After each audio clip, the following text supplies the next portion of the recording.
At sa iba pang ulat, mga bora-bora na motorsiklo sa lungsod ng Davao. Nagbabalik ang aming kasamang si Peng Alinio ng Radyo ng Bayan Davao. Peng? Nilalaan ni retired Colonel Dionisio Abude, ang Traffic Management Center Chief, na ang lahat ng mga drivers ng mga motorsiklo sa lungsod ng Davao na kung maaari ay tanggalin na nila ang kanilang tambutso na nagdudulot ng ingay na nakapabulahaw sa mga tao dahil kung mahuli sila ng PNC ay hindi na nila ito ibabalik sa kanila at mas malaking pera niya ang mawawala sa kanila.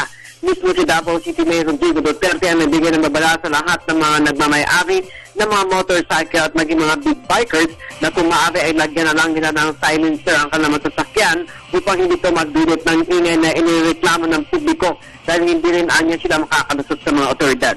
Dagdag naman ni Abude na marami na umanong nabigay ng tip sa kanya kung saan matatagpuan ng mga may-ari ng bora-bora na mga sasakyang motor upang mabigyan ng bala. Ngunit ang mga nagpapatakbo din na kanilang mahuli ay hindi na ito pakakawalan.